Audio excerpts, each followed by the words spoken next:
Welcome back, my little ghouls and goblins.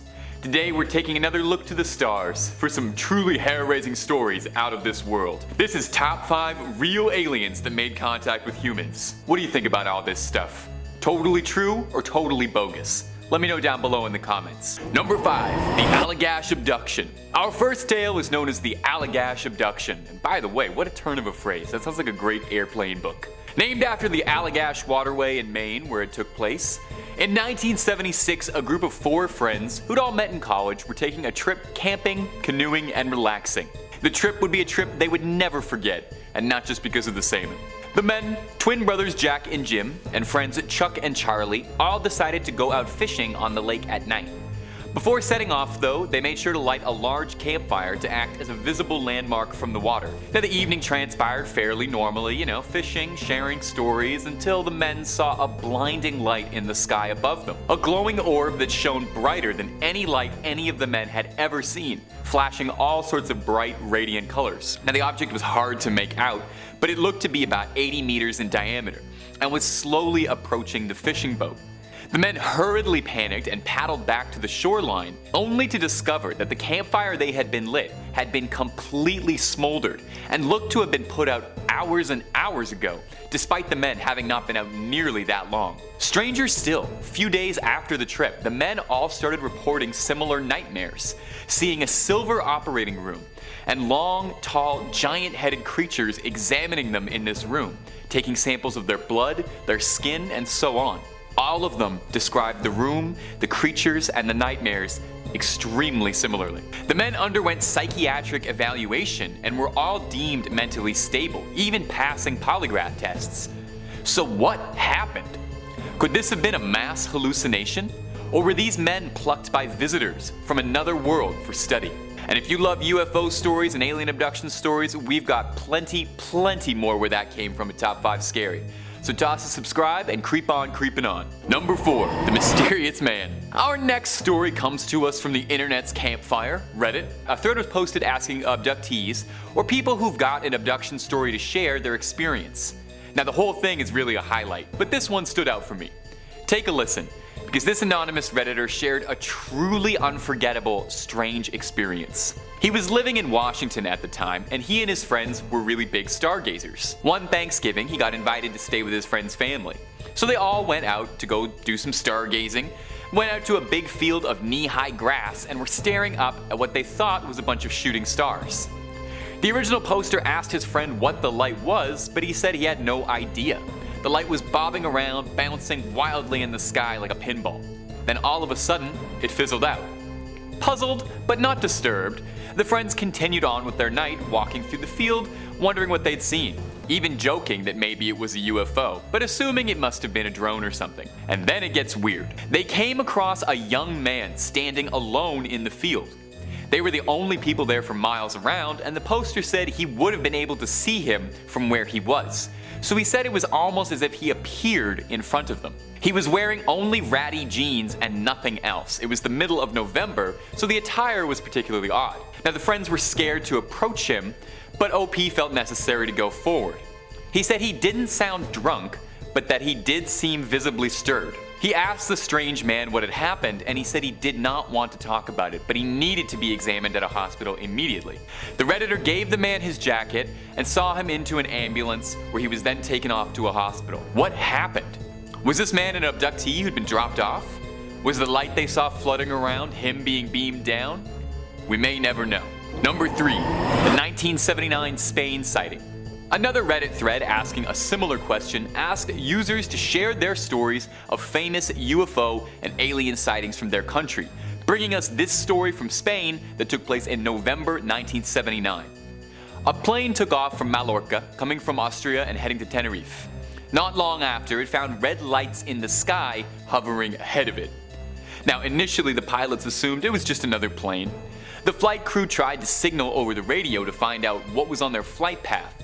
But neither the air traffic controller in Barcelona nor the military radar had any idea what it was they had encountered, as nothing else should have been sharing the airspace with them at this time. The plane ascended, hoping to avoid the flight path of the UFO, and to try and get a look to ascertain just what they were flying up with.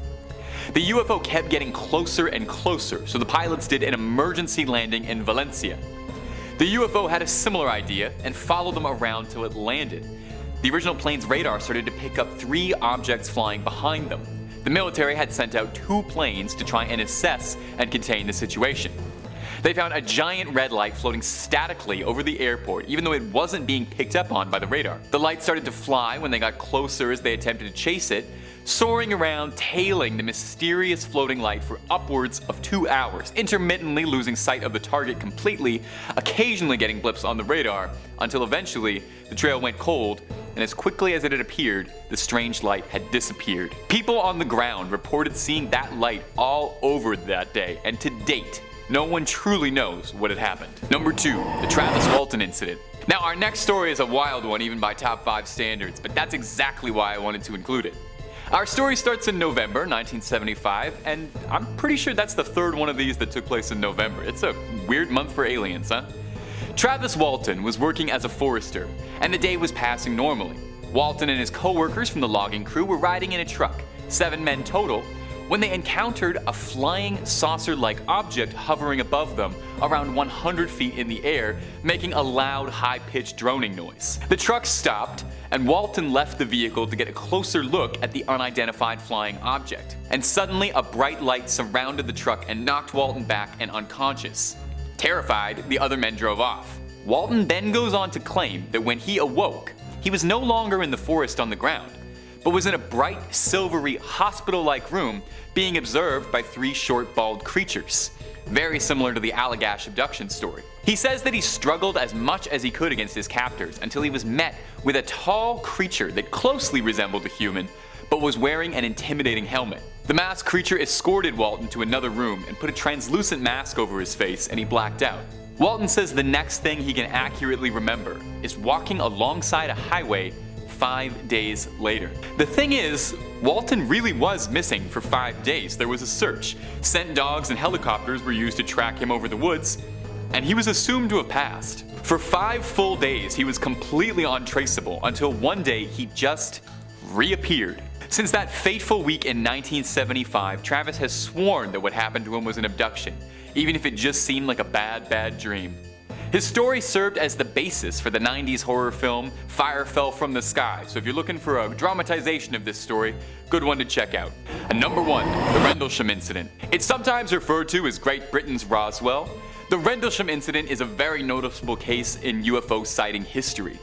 On December 26, 1980, there was a series of vivid, bright, flashing lights flying over Rendlesham Forest in Suffolk, England. 2 U.S. Army personnel, John Burroughs and Jim Penniston, were stationed at local Air Force bases and were alerted by these strange lights, worrying that it could have been a threat. The younger of the 2 men, Mr. Burroughs, said that the lights looked like a beacon flashing all sorts of colors. Over 40 personnel stationed at the Air Force base corroborated this claim. The 2 men got clearance to investigate whatever was flashing over Rendlesham Forest.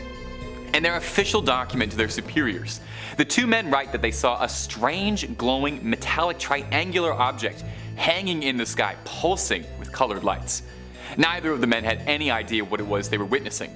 The craft seemed far more advanced than anything either of them had ever seen, and seemed not of this world.